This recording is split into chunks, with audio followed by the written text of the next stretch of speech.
கர்த்தருடைய பரிசுத்த நாமம் மகிமைப்படுவதாக. தேவ கிருபையின் பிரதிபலிப்பு. ரோமர் 12:8 இரக்கம் செய்கிறவன் உற்சாகத்துடனே செய்ய கடவன். செபிப்போம். அன்புள்ள இயேசு சுவாமி, இந்த நல்ல காலை வேளைக்காகவும் என் அன்புள்ள இருதயத்தோடும் நாங்கள் துதிக்கிறோம் ஐயா. காலை வேளையில் உம்மிடத்திலிருந்து நாங்கள் பெற்றுக்கொண்ட ஆசீர்வாதத்தை எங்களோடு கூட இருக்கிறவர்களுக்கு பகிர்ந்து கொடுக்கிற உள்ளத்தை நீர் எங்களுக்கு தாருமையா.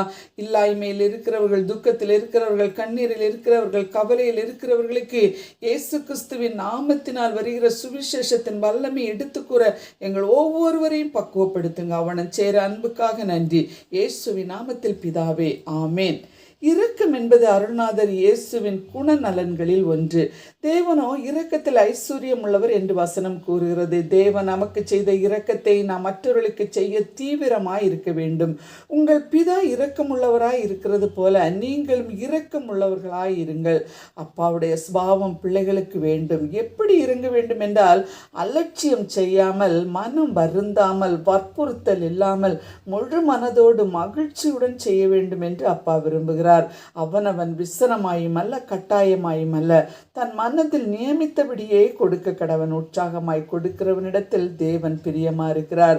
நாம் வாங்குகிறவர்களாக மாத்திரம் இருக்கக்கூடாது. வாங்குகிறதை பார்க்கிலும் கொடுக்கிறதை பாக்கியம் என்று கர்த்தராகிய இயேசு சொன்ன வார்த்தைகளை நாம் நினைத்தவர்களாய் வாழ வேண்டும். பிரியரே, இயேசு தன் சீஷர்களோடு சேர்ந்து மலையின் மேல் உட்கார்ந்திருந்தார்.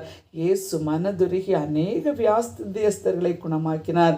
அநேக ஜனங்கள் தம்மிடத்தில் வருகிறது இயேசு கண்டு சீஷர்களை சோதிக்கும்படி இவர்கள் சாப்பிடத்தக்கதாக அப்பங்களை எங்கே கொள்ளலாம் என்று கேட்டார்.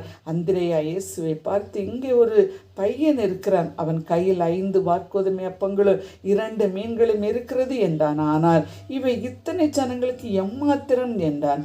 அற்புத தேவன் தங்களோடு இருந்தும் விசுவாசம் இல்லாத நிலையில் சீஷர்கள் இருக்கிறார்கள். இயேசு அவர்களை பந்தியிருக்க செய்யுங்கள் என்றார். புருஷர்கள் மாத்திரம் 5000 பேராய் இருந்தார்கள். இயேசு அப்பங்களை எடுத்து ஸ்தோத்திரம் பண்ணி சீஷர்களிடத்தில் கொடுத்தார். அவர்கள் திருப்தியாய் சாப்பிட்டு பின் மீதம் எடுக்க செய்தார். நாமும் என்ன கொடுக்கிறோம் என்று அல்ல, எவருக்கு எந்த மனநிலையில் கொடுக்கிறோம் என்பதே முக்கியம். நம்மிடம் உள்ளதை இயேசுவிடம் கொடுப்போம், உற்சாகத்தோடு கொடுப்போம், பல 1000 மடங்கு ஆசீர்வாதத்தை பெறுவோம். ஆமேன்.